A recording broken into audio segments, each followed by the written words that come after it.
Guys, this war with Israel and Iran is really ramping up. We've got some people getting worried, and that's for good reason. Colonel McGregor recently had to correct a journalist who was downplaying Iran's capabilities. Check this out. Wait a minute. That's a fundamentally false statement. Which part? False. They don't have the power to go to war. And it showed that Iran was completely powerless to do anything about it. I mean, what nation on the planet can have their embassy destroyed in another country and to have an assassination in their capital city on an inauguration and not go to war with somebody? Yet that's exactly what Iran didn't do, because they don't have the power to do it. So that should tell you. Wait a minute. That's a fundamentally false statement. Which part? False. They don't have the power to go to war. You haven't looked carefully at Iran. Iran's arsenal of missiles is enormous. It could flatten Israel in a day. They have the power to go to war. They have chosen repeatedly to avoid war. And I've said this 1,000 times. No one in the Middle East is interested in a war except Israel and the United States. That's it. There's no one else in the region that wants a war. Everyone is going to go to great lengths to avoid a war, not because of Israel, but because of us. The Iranians don't want to go to war with us. The Iranians have been trying for 30 years to change their relationship with the United States, to build a rapport economically, socially, politically with the United States. So don't make the mistake of assuming because someone has opted not to do something, they can't. The real question at this stage is, what's the incentive for them to continue to do nothing, particularly when they're told that the only way they can satisfy us, potentially, based upon Mr. Netanyahu's demands, is to turn themselves into Libya.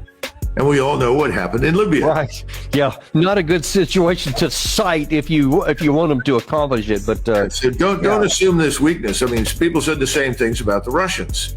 You know, the Russians went through years of humiliation at our hands as we advanced NATO further and further east and continued to treat the Russians as though they were irrelevant and created all sorts of utterly false reasons to embargo them and hurt them and harm them, particularly under Biden and his predecessors.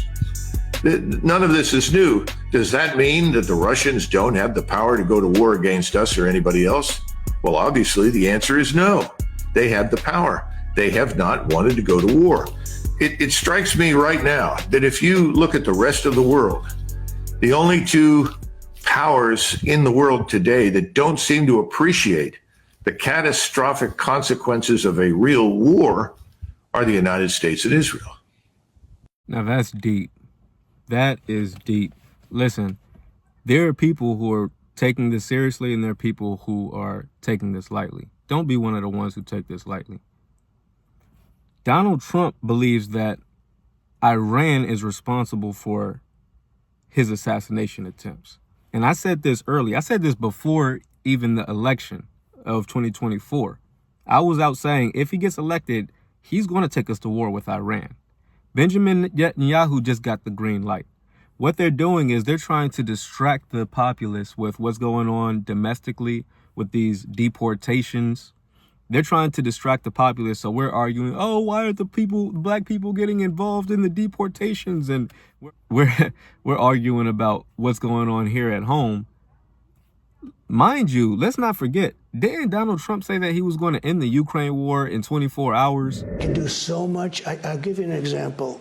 When I said I could fix this war in Ukraine in 24 hours, but you can only do it from the presidential seat. You can't do it. Let's say he sent me over as an emissary. You can't do it. You have to be in that position. You have to be the guy. I would fix that within 24 hours. And if I win, before I get into the office, I will have that war settled. 100% sure. Mm-hmm. And everything I said has turned out to be right. You know, it has turned out to be right. That was a campaign promise. I mean, by my watch, he's a couple months late. He's a couple months late on that promise. And I haven't seen any steps I've seen him try to embarrass Zelensky, but then he's still sending him more weapons. I haven't seen any significant steps to draw down on that war.